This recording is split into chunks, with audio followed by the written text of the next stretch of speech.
Like, she walked in on him masturbating, and I'm like sitting here like we know where this is going.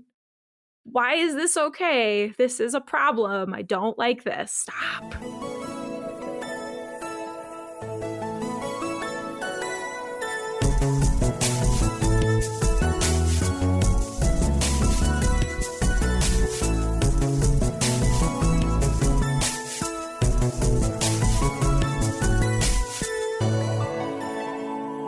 Welcome to What Are You 12, an IDYP production where we explore the best movies from 12 years ago. Those adorable preteen movies. Woo! Yeah. I'm your host, Emily, and with me today is my regular co-host, Ben. Hello, everybody. And our semi-regular co-host, Dylan. Hey. That was it? That's all you're going to give us? How you guys doing? And we have an extra special guest. Lacy from When Cinephiles Attack is here as well. Hello! Thank you for Yay! having me. I'm so excited to be here. Lacy, how is the show? How's your life? How's everything? We're so happy to have you. Thank you so much for having me on. I'm so thrilled to be here. WCA, When Cinephiles Attack, is doing great. We just released a couple of fun episodes, actually. We've started doing this thing called the movie draft, which I believe you guys have done as well. Mm-hmm. So we've done a movie draft, and then we just did something fun for 2023. We did something called a movie auction, and we all had some fake cinephile money, and we bet on the upcoming movies that are coming out in 2023. And whoever has the best overall picks as far as revenue, audience score, critic scores will be the ultimate winner come 2024 when all of those rankings are in. That sounds like so much of Ben's shit when it comes to like stats. 100%. Like I'm sitting here like itching to see that formula for how you guys are going to determine who wins. See, I have nothing to do with that. That is all Rashawn. So he will probably win because he's in charge of it all. And I didn't know like what to do as far as picking movies. So I just went like for what I thought was going to rake in the most money. And I'm pretty confident with what I got. So I mean, I really like your choices, but Thank also you. I don't know how I would choose those choices either. No, I don't know. It was all guts, no glory, just all guts. Lacy, you've also been working your own business lately. Do you want to talk about your business just because you have some exciting news? That is very kind of you. Thank you. Yeah, so my mom and I run a small business called Literary Blooms, where we take damaged books that are basically about to be thrown away, and we salvage the paper that we can out of them to make beautiful roses so that the stories can live on forever. We've been working on this business for a little over 5 years now. We started for my husband Josh and I's wedding and have been going ever since. And if you tune into Jimmy Kimmel Live, either tonight or tomorrow, February 13th or 14th, you might just see them make an appearance on the TV. Wow. That's awesome. Thanks. That's so cool. Thank you. It was very exciting. Everyone on the show was super, super kind. It was a like truly dream experience. So That's awesome. Oh, Lacy, I'm so excited for you. thank you. Thank you so much. Now let's go to some embarrassing stories. Let's jump to what was your first date ever? Who wants to go first? I'll go first. Embarrassing stories. Embarrassing stories. As I've said on this podcast before, I was in a bowling league in high school, and that got me free bowling. So I thought, hey, what a great idea to take this girl who I was interested in out bowling with me and really show her my skills. So we went to the local bowling alley, and I made the mistake of inviting my guy friends with me. So she was the only girl there, and she did not have a good time at all. So that was not a pretty tragic first date, actually. Was Matt or Wesley there? No, this was Other guy friends. other guy friends, yeah. Don't tell them you did that. So yeah, I was 17 on my first date. And Nice. rookie mistake. Dylan. You know, I hate to say this, but I am basically kind of like Steve Carell in this, where A 40-year-old virgin. yep, Oh, yeah. yep, with two, oddly With two enough, with kids. two Yeah. kids. Really, the first date, like official dates that I would say I ever went on were with my now wife, and you know, I was about just as bad as Ben. Our dates were going to the movies at the movie theater where we both worked at That's the not time. a bad date. That's very sweet and sentimental and way less shitty than going to a bowling alley with just your guy friends. I'm talking more the expense. It didn't cost me anything. Right. He took him to the place they work. Like that's not sentimental. That's just cheap. Yeah. Yeah. Or sweet because you met through work. We did. Lacy, what about you? I don't know if this like actually counts as a date, but like I went on my first quote unquote date in 8th grade when like everybody was like group dating with their friends. You know what I Yes. mean? And I I was friends with a bunch of girls who were dating boys and I did not have a boyfriend. So they were like, "Oh, we'll just pair you up with this guy from another school that they're friends with and you can hang out with them."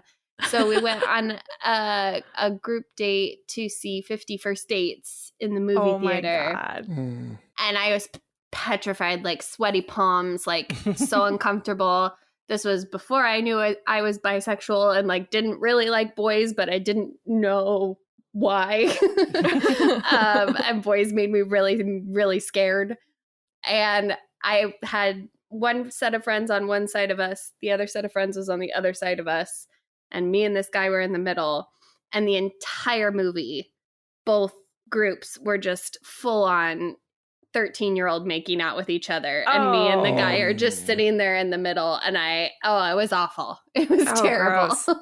And then I didn't date again until college.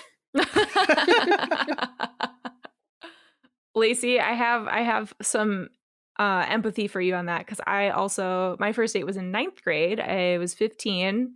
And my first date was going to see Fool's Gold in the movie theater on a group date. Woof. No. It was a double date. It was a double date with a couple I barely knew. I specifically remember Eric. He played the upright bass in my orchestra. My friend Erin, who also played bass, she like came up to me right after we were like putting everything away, and I played cello, so she was right behind me, and she came up and she was like, "Eric really likes you. He's going to ask you out on a date." And I was like, "What is happening?" As I'm putting my cello away. And she just kept teasing me about how he was staring at the back of my head every single class until I would like look at him and be like, "Oh my God." But then he ended up asking me to go to Fool's Gold. And I think my dad drove me to his house to pick him up, to then take me to the movie theater to meet John and Carly, who I like had never met before, except Carly maybe once. And it was so uncomfortable. Yeah, and then I don't think I actually like dated anyone really until I was like 17 or 18 years old after that, which I mean, that was fine. I do want to jump in and say, Emily, your best physical feature is the back of your head. Oh. Ben.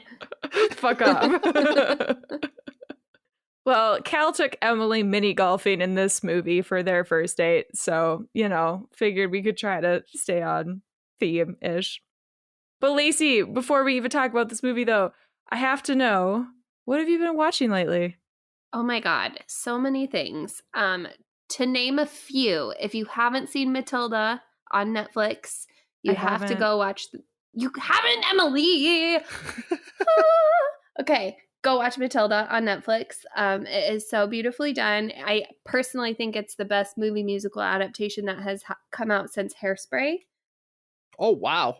I think it is. I mean, you guys know how I felt about Greatest Showman. Go check out our episode on WCA. Yeah. But I just loved it. I just rewatched it for the first time and I cried the whole way through again. It's just beautiful. And I love Tim Minchin, who wrote and composed the music for it. So that, as far as movie goes, go watch Matilda. But then I binged the heck out of Bad Sisters on Apple TV Plus. Oh, Oh, I don't know that what one. that is. None of us know what it is. You guys! What the fuck is wrong with you? Where have you been? So the show is basically about these 5 sisters, and this doesn't give anything away, but one of the sisters is married to a man that they deem the prick. And he is like truly one of the worst people written for television ever. He is a horrible, horrible person. And at the beginning of the show, the first episode, we see that he is dead. And then the entire season is the different ways the sisters have plotted to kill the prick and how they have failed. So you don't know how he died, but you get to see all the different ways that they attempted to kill the prick until the end, the last episode where it is revealed what happens. And it is funny, it's sweet, it's very, very sad, and everything is handled very delicately with the only kind of like dark British humor that dark British humor can do. Yeah. Mm-hmm, mm-hmm. It's Yeah, very what the good. fuck is wrong with us? Yeah, I'm gonna have to check that one out. Yeah. It's very good. Okay, so this week we watched Crazy Stupid Love. Well, it was like last week, but whatever. Which is currently at 79% on Rotten Tomatoes. It was nominated for 1 Golden Globe Award, Best Actor in a Musical or Comedy for Ryan Gosling. But peoples and teens love them some Emma Stone. She won Best Comedy Actress for both the People's Choice and Teen Choice Awards, which I thought was like funny. I don't know. 25 years of marriage and you have nothing to say? I'll just say it. I slept with someone. If you keep talking, I'm gonna get out of the car. I think the fact that I did it just shows how broken we are. Okay. And how much we really. Oh my God, Cal! You're getting a divorce? Yeah. Amy heard you crying in the bathroom. We all thought it was cancer. Oh. Thank God, man. Yeah, just my relationship. Hi, can I buy you a drink? Uh-huh. Let's get out of here. Want to get out of here? What are you doing later? I don't know. I do. There's lots of beautiful women in this bar, but I can't take my eyes off of you. It's time to go home. Oh, it's forward of you, but okay. Yeah. Should I pull the car around? Have you been drinking? I'll drive. This movie was directed by 2 guys that I don't remember how to say their names. Kill it. Glenn Ficarra and John Recua. Glenn and John, 2 guys. This duo got their start by working for Nickelodeon Animation and then started writing for comedy movies such as Cats and Dogs, Bad Santa, and Bad News Bears. I have seen none of those. Bad Santa's good. Cats and Dogs was quite a film. I would say 2 out of 3 are fairly okay movies. Nice. In 2009, they made their directorial debut with I Love You, Philip Morris, which I remember loving, in which they were nominated for Best Adapted Screenplay from the Writers Guild of America for their script. This movie stars a bunch of people we've talked about before on this show. We've got Steve Carell, who we talked about with Dan in Real Life from 2007 and Despicable Me from our last season. We also have Ryan Gosling with the most movies we've seen of this cast, I guess. Fracture from 2007, as well as Lars and the Real Girl. Oh. And then Blue Valentine last year. We also have Emma Stone back, who was in Superbad in 2007 and Easy A in 2010. And then we also have Julianne Moore, the least memorable movies, in my opinion, next. And The Kids Are All Right. I don't think Julianne Moore remembers being in Next. Honestly, I didn't remember it. And then I suddenly saw it and went, oh my God, we saw that movie. Not her career highlight. That's for sure. Really not. And The Kids Are All Right. It's not great either. That's fine. It was all right. Was it all right? Dylan, since we've seen, all of us, I'm assuming, have seen this movie before, right? Dylan, can you tell us what this movie's about? Gladly. 40-something Cal Weaver thinks his marriage is perfect until his wife Emily asks for a divorce. Now Cal is single and looking for love with help from expert lady killer Jacob Palmer, who gives Cal's manhood a remarkable makeover. Amid inappropriate crushes and romantic encounters, Cal and Jacob discover being a player without the right partner isn't just crazy and stupid. It's impossible. Yeah, straight from the back of the DVD cover. So bad. Lacy, there's a reason we invited you onto this movie. Do you want to talk about why you think we invited you to talk about this movie? I don't remember. I think it was our first Best of the Decade. Was that it? Episode? So on When Cinephiles Attack, we have done 2 now Best of the Decade episodes. And in the first one, it came down to either Crazy Stupid Love or Mad Max Fury Road making it onto our Best of the Decade list. And my good co-host Mela and I decided that Crazy Stupid Love deserved to be on our list more than Mad Max Fury Road. I will say I've only seen Mad Max Fury Road once. That was part of my argument, and I had seen this movie multiple times. I still have only seen Mad Max Fury Road once. Oh my God. And I have continued to watch this movie multiple times. I love this movie. And I apparently will die on a hill for it. Apparently. Okay, Ben, Dylan, first memories of this movie. How are you feeling after this watch? General thoughts. Well, first of all, I'll say this was the first time I had actually watched this movie ever. And it was in an odd position. Yeah, this was the first time I'd ever seen it. We just asked if everyone had seen it. Oh, I thought you were meaning just in the fact for the show seen it. Yes. What? Yeah, that's what we meant. Yeah. Yep. Anyway, my first time watching this, sadly, was when I had COVID about a month ago or so. So it was interesting watching it, alone in my bedroom. But it was good. I enjoyed it. Yeah, I saw this when it came out.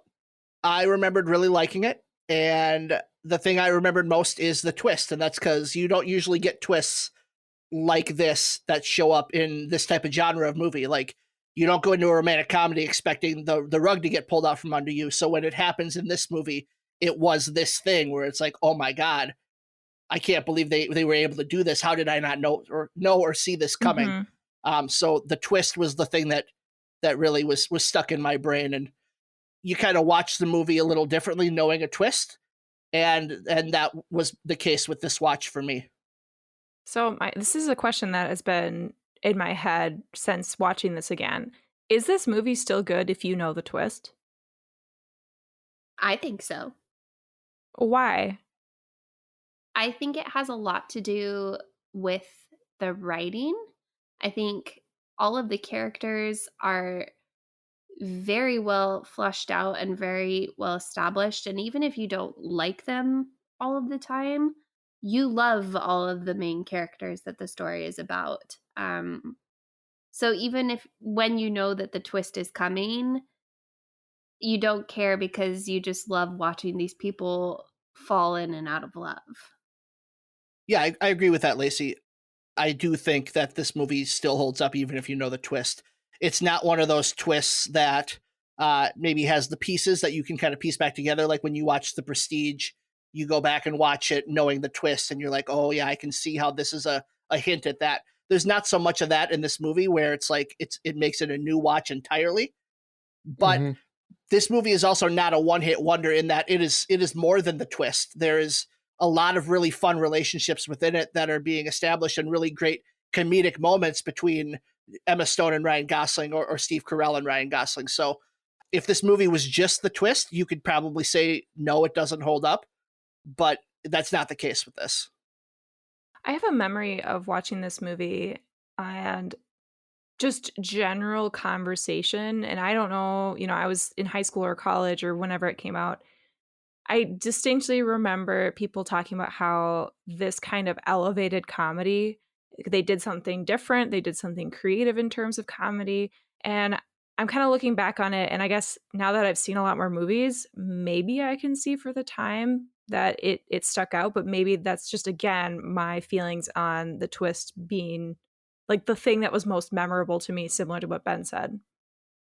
I would say, yeah, I agree with you, Emily, given, I believe at that time rom-coms were kind of making a resurgence at the time. You know, you had 27 Dresses and like Fool's Gold, How to Lose a Guy in 10 Days, that kind of, all Way that to kind bring of that stuff. up. Oh my God. I'm going to. Fool's Gold has never gotten so much shout outs on a podcast before. Yeah. Shut the fuck up. That movie was real bad. It was real bad. But these are all very formulaic rom-coms. And I will agree that this has, with that little twist in there, really did make it different and more enjoyable. And I guess you also start with the end of a relationship. And I know some movies start with that, like Friends with Benefits or whatever. Forgetting Sarah Marshall. Yep.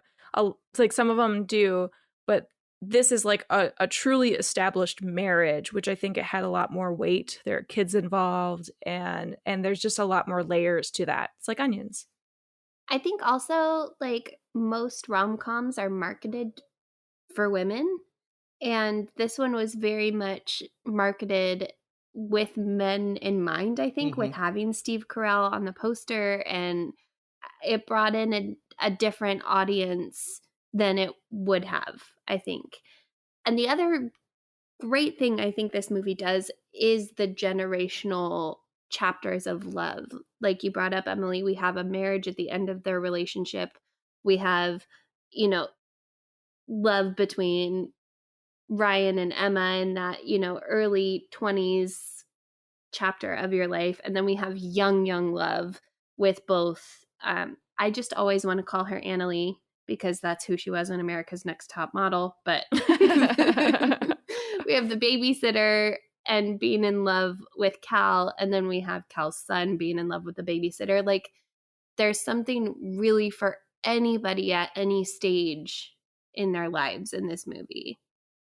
And this movie reminds me a lot of those other movies that try to intertwine a bunch of characters within them. I think of Love Actually, or the year before this, Valentine's Day. Except this one does a much better job of making those characters intertwine in a way that feels a little more authentic. Whereas they're so left field, the connections in Love Actually, like, oh yeah, that's the British roommate of a guy that went to America. Valentine's Day is even less connected in an almost incoherent way. So I really like that this movie focused on the relationships and thought, how can I have all of these different generational relationships within just this core family? And I think that's the most effective part, is that really this story is about this family and how they get along. This is also from the same writer, Lacy, as Life Itself, Dan Fogelman. Oh, so you love it. You love it. Well, Life Itself is an example of what a very not funny version of this movie could have been like. True. It is not a funny movie. Life Itself is much more melodramatic, but Life Itself does the same thing too, where it's, whoa, what? I wouldn't say melodramatic. I think it's dramatic. I think it's a more serious. We're not talking about Life Itself, Ben. Okay, well, yeah, we You better can not be the fight about guest this on again. our podcast when we do it. Yeah. But yeah, Life Itself was another one that this reminded me of, only done much better. But, you know, this movie raises one really interesting question. Oh boy. Near the beginning. And it's Conan O'Brien, would you? Absolutely. Okay, so Lacy's down. Yeah, okay. I mean, yes, Conan? but why do I not remember what you're referencing right now? It's literally a conversation that Emma Stone and her friends have. They're like, would you? That's like their opening Oh, conversation. Yes. No, 100% would bone Conan O'Brien. I've been rewatching 30 Rock, and he came on screen again, and I was like, Liz Lemon, come on. Dylan? You know, I'd maybe give it a try. Why not? He's Conan. He's Conan. Even if it wasn't a good evening, he'd still probably make me laugh a few times. So, you know. And you've seen those hips moves when he does that string Oh, dance? yeah. Like, he's Oh, got yeah. the moves. Yeah. Oh my God. But Ben, actually, I think you and Conan would be a beautiful couple. You know, probably, yeah. We would have beautiful babies. Beautiful For sure. alabaster babies. Can't go out in the sun. Nope. Dylan, we know that you love movies with all your heart, and you have a really hard time finding something to nitpick. Mm-hmm. Can you give us some Dylan rage? Haters gonna hate. And ain'ters gonna ain't. This is some rage that not only was in this movie, but in my actual life to begin with. Oh. Why did the filmmakers need to choose New Balance shoes as the shoe? They're a dad shoe. It's the ultimate dad shoe. Yeah. But here, ooh. Come on, get mad, Dylan. Really hit him close to home. I'm one of the many people that wear New Balance shoes. And I've taken a lot of shit for wearing New Balance shoes. Mainly because they look like shoes that an old man wears at a mall as he's about to do his morning walk. That's not true. Lots of people wear New Balance shoes. I have a very particular foot. I have a very wide foot, and only New Balances fit my feet properly. Maybe that's what Steve Carell had. Maybe he had bad feet. Did Ryan Gosling even think about that? No. He just slaps him and throws his shoes off a balcony. Come on. I mean, there are other shoe companies that they could have gone with. They could have gone with Felis, Avias, Skechers, for that I didn't know matter. the first two. I don't know the first two either. Yeah, look them up. They exist. But all of these shoes, to me, scream of a man who doesn't care what he looks like anymore. And honestly, I'm sorry, New Balances, I think, are fashionable, comfortable shoes. Do you really think they're fashionable? I think they are. I think they can be. Okay. Thank you, Lacy. I think they're the shoes that old people buy hoping they don't fall over. You know what else? Fuck you, first of all. New Balances are a solid, good shoe, and they last a long time. I am very hard on shoes, and I can get a good solid year out of a pair of New Balances. All right? So... Wow. This section of the podcast brought to you by New Balance. Yep, I was going to say, if anybody from New Balance is listening and they want me as a sponsor or to send me some free shoes, I'm in an 11.5 2E. So please Whatever send me that some means. shoesies. That's my size and width. It's a really wide shoe. Speaking of feet, we need to talk about that opening. Because, my God, I thought I was watching a Quentin Tarantino movie. There were so many feet in the beginning of this movie. Did it bother anyone? I think it does a good job of establishing where Cal and I'm blanking on Julianne Moore's character's name. Emily. I think it does a good job of establishing Cal and Emily's relationship and where they're at. I absolutely agree. But oh my God, it just threw me for a loop this time. Was not expecting that to be the beginning. But I guess, Lacy, you've seen this way more times than I have, probably. Yeah, I've seen it a lot. I mean, they say, too, when it comes to relationships that look at the feet to see if someone's interested in you. Because if they're pointed towards you, that means they're interested. And if they're pointed away, it means they're not. Yeah. Mm-hmm. Yeah. What if you just have ridiculously long legs and just have nowhere else to put them? Like me, where I just have to put them places that just are weird. I'm not saying it applies to everybody, but nonverbal does say that feet point towards what you're interested in. Feet are weird. What else do we need to talk about? Fuck middle school graduations. Let's start there. Yes. Thank you.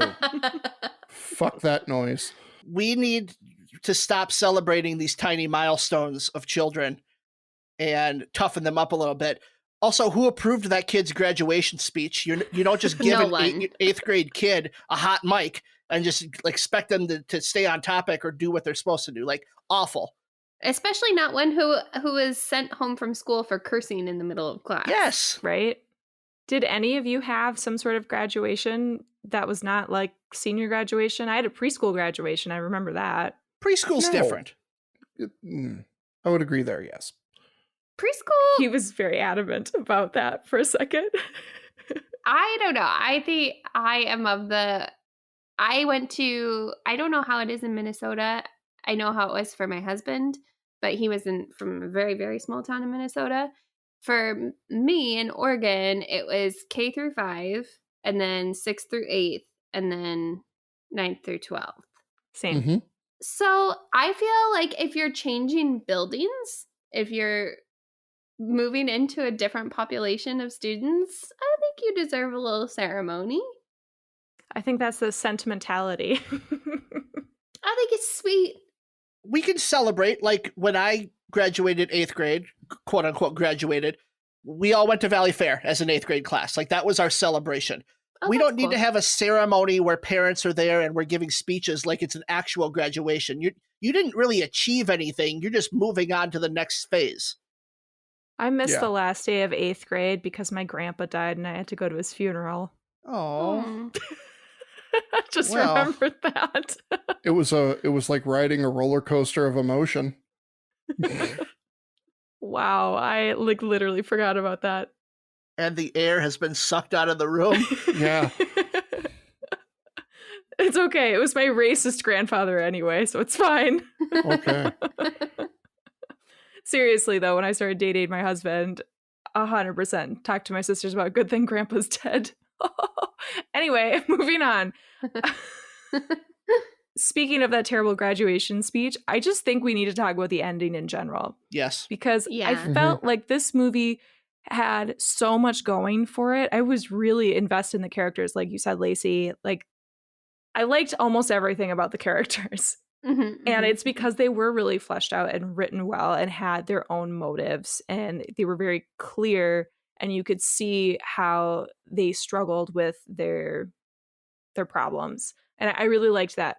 But as soon as we hit the after fight, is like what I like to call it, that climax of the fight happens, and then suddenly we're going through the sad, sappy stuff, and then graduation happens.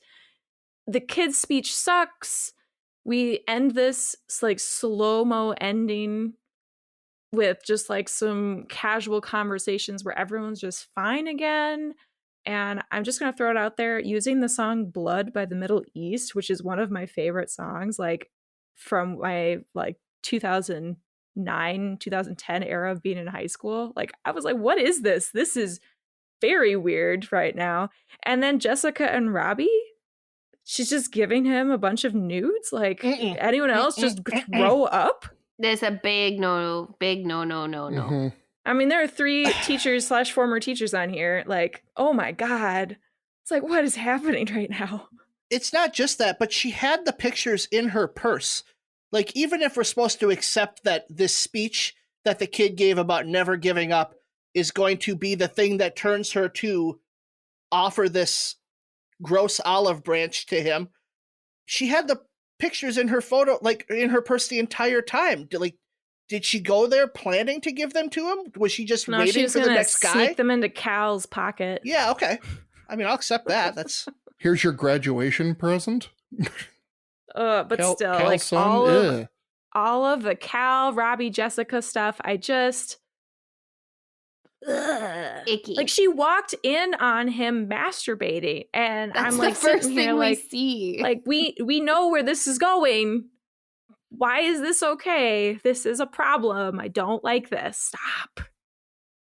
I mean, with that ending too, the message that the movie chooses us to leave us with, which is like never stop trying and never give up and don't accept no for an answer. It's just this toxic bullshit message. And especially to give an 8th grade boy who clearly has no boundaries. Yeah. Like, that's the type of message that leads to a generation of men who don't understand or respect consent. And it really bothers me that this is the type of message this movie chooses us to leave with. Like, fuck Dan Fogelman for even putting that in there. Like, why are we perpetuating this harmful ideology around love and relationships? Yeah. Sorry, Yeah. that's all I got. No, I agree. agree. I totally agree. And I mean, my big problem has always been the pictures and the inappropriate age gap between characters. I think there's something to be said for Cal's final monologue when he cuts him off. And I think I understand, I think, what they were trying to do with that final scene, in that Cal is at such rock bottom. He's at, the lowest of lows that you can get, and nothing is able to pull him out of it until he sees how poorly it's affected his son and his outlook on everything. So that is the only thing that can make him act and come out of it and try again. And I actually think the monologue that he gives to Emily is very beautiful, and I think it's very lovely, and I like how things end with their relationship, of us it not being this big romantic, like, okay, let's get back together. Like, I like the ambiguity, and I like, because that's a real adult relationship after that much has transpired between the two of you. I like that they didn't wrap it up all nicely with a bow. Yeah, I completely agree.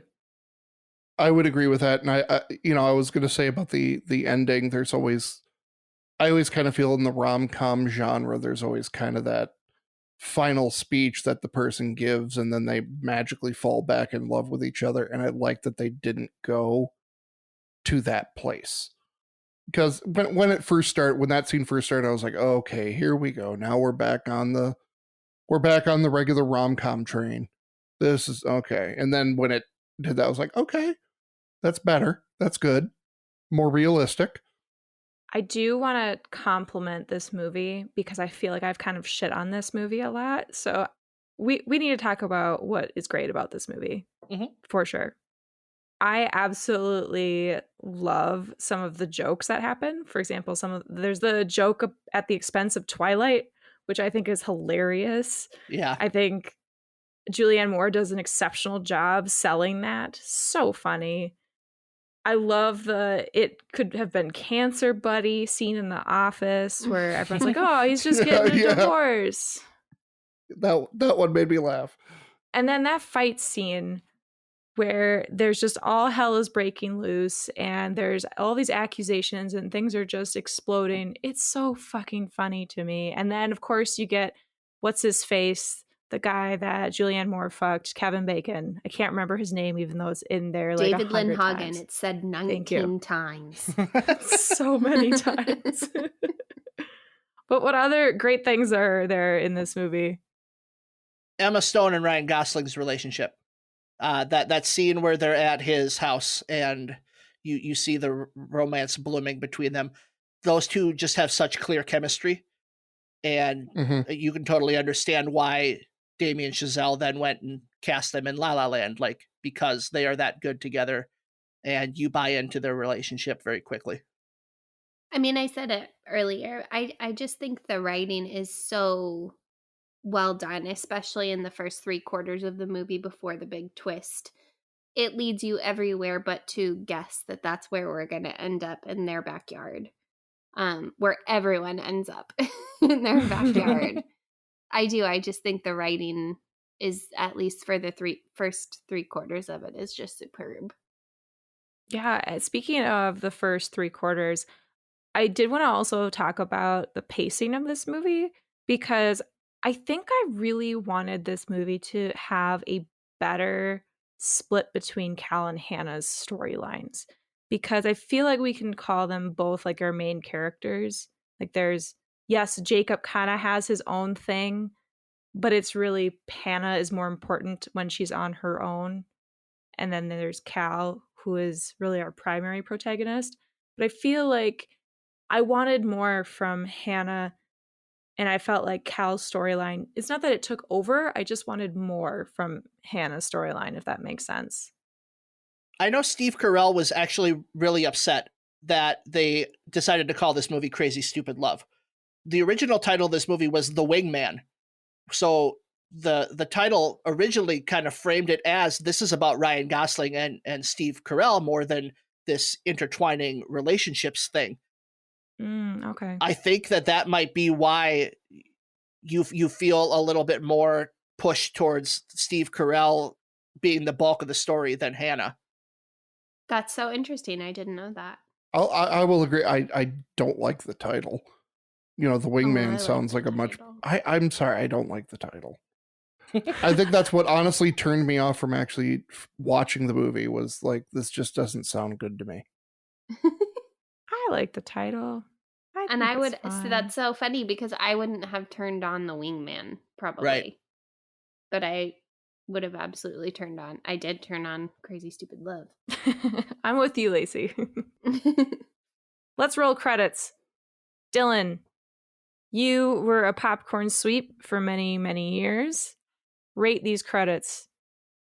First of all, Emily, they're called ushers, not popcorn Literally, sweepers. I have 100% heard Ben and Wesley and you say popcorn sweep many a time. Popcorn jockey. That's concessions. How are the credits, Dylan? You know, I watched them one last time before we recorded, and Crystal was sitting there with me and we were talking about it because we both worked at the movie theater. And at first I liked it. I was kind of like, all right, this is all right. But then I thought, okay, having kids constantly say, oh, and then that very, in my opinion, hipsterish sounding song at the end credits. Blood by the Middle East. I would have been pretty annoyed, like after maybe a weekend or two. Like then after that, I would have been like, I hate this goddamn song. It is so fucking stupid. It would be one of those moments where I'd like, okay, let's clean this up as fast as possible so we can get out of here. Not my favorite. Okay, well, let's wrap up our final thoughts on Crazy Stupid Love, and let's start with Lacy. I mean, I'm a ride or die. Crazy Stupid Love is crazy, it's stupid, and it's lovely. Aw, Ben. Yeah, if I had to choose, I would have to say that I love this movie in spite of the parts of it that are crazy and stupid. Dylan. Yeah, I enjoyed this movie. I look forward. I was very happy to see that it jumped back onto HBO Max again, so I could maybe watch it with Crystal, my wife, or, you know, here comes the mom drop, suggested for my mom to watch, because I think my mom would probably dig it. I don't actually know how I feel about this movie. I think I would watch it again. I think this is my third or fourth time watching it. I just don't know if I could commit to finishing the movie ever. I think I would watch it up to the fight and a little bit after the fight, and then I'd be like, okay, I guess I'm done. But I mean, I really love that part of the movie. I just don't think I can stand the end. So wait, you're going to turn the movie off after the fight and after like the sadness montage and just be like, yep, they all leave sad. Yeah, I guess so. That's the end of my movie. Pause it, go to Steve Carell's speech, and then credits. What's your favorite idea? Mine is being creative. How do you get that idea? I just try to think creatively. We're going to start with some Twits Light, where I'm going to ask you some improv questions. Just answer the best you can. And then we're going to play Ben's game after that. Number 1. We were missing a romantic plotline for the youngest sister. Poor Molly. What's her romantic storyline? Her romantic storyline is about the love between a little girl and a pet. And we see that through her relationship with her cat. No, we're going to go cat. Damn it. I would maybe go almost like a, if you guys remember this movie at all, Drop Dead Fred. That it would maybe be an imaginary friend that she loves and eventually has to, you know, she's getting older and she has to let it go. Oh, that's so sentimental and sweet. That's a great movie. I think her love story is more platonic love, and it's with one of her toys who maybe comes alive. I don't know, this is getting weird, but yeah. I'm really curious how Emily thought we were going to take that anywhere but sentimental, unless we just went super creepy and gross with it. Like, I don't know. I don't know. Where's the middle? I literally don't know. It was just very cute. Number 2. Now we can get to the creepy shit. Robbie makes a grand gesture to Jessica at school. What sort of ridiculous grand gesture would you make for your high school crush, or that you actually made? I really, really highly doubt Dylan or Ben did any sort of romantic gesture. I was a very shy child. I did not do any grand romantic gestures. All right, now what would you plan? Honestly, I was in my drama room in high school. I lived there. There were couches. It was cozy. It was great. Oh, I get that. My grand romantic gesture would probably be like in the theater at my high school, something to do with the red curtains and opening it up, and maybe some sort of like scavenger hunt to lead them to the theater, and then the curtains open and it's me in a sexy outfit. No. Maybe no, probably in sweatpants and like my little brother's t-shirt. It gives you a good picture of me in high school. I think mine would be, I would get a giant box, like a 10-foot by 10-foot by 10-foot box. And inside of it would be hundreds of littler boxes. So they're opening presents for like 3 or 4 hours. And then they get down to a tiny box and it says, look behind you. And then they turn around and nobody's there. And then when they turn back, I'm right there. And I got a flower right in their face. Boom. Wow. And then I'd say happy Boxing Day. Honestly, I can't. I'd be too sentimental and kind of romantic, with the person. But also in high school, I was as I've called it, the quote unquote gay best friend, as I put myself in. I was always in that friend zone with every girl who would like, oh, my boyfriend's such a piece of shit and I wish he was more like you. And it's like, God damn it, I'm right here. I'm right. What's wrong with me? But I was always very too shy and too timid to really do anything. So what you'd do then is you would go after the boyfriend who's making advances a little too harsh, and you knock him out on the night of the Under the Sea dance, and then you get the girl. No, I'd probably Back to the Future this shit. I definitely went the theater route too, Lacy, when I was thinking about this question. I would have taken a bunch of like lipsticks and drawn all over the mirrors. And yes, I know I would have had to clean that up too, but I would have done something stupid with that. All right, last one, number 3. Your child brings home someone worse than Jacob. Describe them. Who horrifies you? This is going to hit deeply for Ben and Dylan, I think, because they both have children. And daughters. Kyle Rittenhouse. Oh, God. Ooh, woof. Wow. Yeah, that's pretty bad. That's pretty bad. Really bad. Wow, Yeah. You really went for the best answer out of this. Yeah. Is there any way I can have a comeback? I don't know. Yeah, Brock Turner. Now let's all agree to never be creative again. Oh my God. I was trying to get you to describe something silly. I know, my brain went to like someone who looks like Steve Buscemi but acts like Machine Gun Kelly, maybe? Oh. I don't know. Oh, wow. Machine Gun Buscemi. There you go. For this game, I want you to each come up with an actor or actress that you think is crazy or known for eccentric roles. I want you to think of one who is stupid or known for playing idiotic characters, and one that you personally love. So you're coming up with 3 actors or actresses. Do they have to be alive? No. Great. Ooh, good question. So you each have a crazy, a stupid, and a love. Using those 3 characters, I want you to pitch me a movie with those 3 in it. It can be about anything. Give me a movie with those 3 actors in it. The most interesting will win. The least interesting will have to sign us off. Well, they come up with their pitches.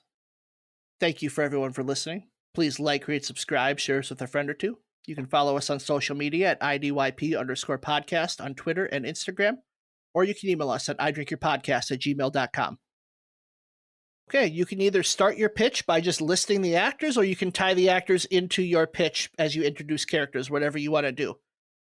Are you going to guess who you think is crazy, stupid, and we love? I think that's a fun little addition that we'll do, yeah. So try not to tell us which ones are which. Okay, we're going to start with Emily. Okay, I want you to picture a musical version of Mission Impossible. So we have an opening of just like bombastic brass as Ethan Hunt is trying to run on a train or something ridiculous like that. But he is going to dramatically die in the arms of his handler, played by Andy Serkis. Just Andy Serkis' character is just going to cry because Ethan Hunt is finally dead. And no, he's not ripping off a mask, but he's dead. And so Andy Serkis, because I didn't come up with a name for him yet, desperately needs to find someone to save the United Kingdom. And who better to bring us home with an amazing musical movie? He brings Mary Poppins to the world to save us all. Okay, so that's all I got so far. Yeah, no, totally. Can I ask a question? I was just going to say, is this Mary Poppins the character or Mary Julie Poppins Andrews? Played by Julie Andrews. Okay, so it's Julie Andrews though. So your three people are Tom shit, Cruise. I forgot there was another Mary Poppins. I'm sorry, guys. I haven't seen it. So your three characters then are Tom Cruise, or your three people, Tom Cruise, Julie Andrews, and Andy Serkis. Yes. Okay. Your crazy has to be Tom Cruise, right? Who are my others? Your one that you personally love is Julie Andrews. And your stupid is Andy Serkis. Wow, you are so wrong. Crazy is Andy Serkis because he like just does some crazy batshit amazing things. Stupid is obviously Tom Cruise, but yes, you were right, Julie Andrews. Wow. Okay. We're going to go to Dylan. We got a musical Mission Impossible for number one. We have the first ever influencer going into space with an astrophysicist. Oh my God.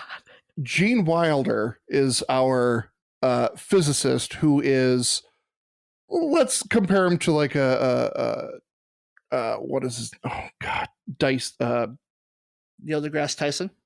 Thank you. He is like Neil deGrasse Tyson. He is just a genius. He's super smart, and he's going up into space to do amazingly, to do some grand experiments that could explain everything in life. Paris Hilton is one of the biggest influencers on the face of the planet, playing herself. She's going to play herself here. And due to NASA having such budget problems, they need to go to her so that they will get sponsorships on this NASA mission. Mm-hmm. Wilder and Hilton hate each other up in space because she is just so an influencer and he is just way beyond her thought process. Then a horrible accident occurs and they are now both stranded in space. And only Tom Hanks down in Mission Control can be the only man to bring them back down. Tom Hanks playing Tom Hanks? Oh God, no! It's Tom Hanks. You know, I'll make this kind of an ipso facto sequel to Apollo 13. He is playing. He's playing Jim Lovell as now. He's just working as in Mission Command, like Ed Harris in Apollo 13. You could make him Woody because Buzz taught him everything he knows. That would be interesting to see a little Woody doll pushing a button. Dylan, I think you gave us your characters in the order of crazy, stupid love. Is that correct? Yeah. I'm bad at that. No, it's okay. That's just the way I'm guessing. Gene Wilder, crazy. Paris Hilton, stupid. Yep. Tom Hanks, love. Yep. Yep. So a little bit of Apollo 13 meets Gravity meets Hottie or the Naughty. Yep. Okay. And our last one, we're going to Lacy. Ben, for you, I have an animated movie. Shocking, I know. Yes. There's a reason I chose musical. I have an animated movie called The Forgetful Forest. Now, the story is about a queen, played by Kate Winslet, and her two daughters, Brittany Murphy and Amanda Bynes. Brittany Murphy is the older sister. Amanda Bynes is the younger sister. And they live in a castle in the middle of a forest. in this forest, the farther out you get into the forest, the more you forget. So, one day, Amanda Bynes' youngest sister starts to wander too far off into the forest, and she gets lost. So her older sister, Brittany Murphy, must travel into the forest in an attempt to find her sister and bring her back to the safety of her castle. Throughout their journey, they discover that their mother, the queen, is in fact the sorceress who has placed the spell upon this forest to keep her daughters always in the castle with her so that they can never venture out into the world. And it is their journey on deciding whether to stay safe in their castle with all of their memories intact or to venture out into the world together and start anew. Damn, Lacy. Mic drop. That's pretty good. Wow. But also, I have no idea who your crazy stupid love are. Oh, I do. Like, I have no idea. I'm pretty sure I got it. I know I got the crazy. I think your love is Kate Winslet. Absolutely. I think your crazy is Amanda Bynes, and I think your stupid's Brittany Murphy because of her clueless character. Absolutely. Yep. Yep. Very well I done. want to make it very clear Amanda Bynes' crazy is for her characters, not for her. The eccentricity. I have the utmost respect for her, and I love her very much. That's why I was very confused because I was like, isn't Brittany Murphy dead? Like, this is really in bad taste, Lacy. Oh. Never mind. We're good.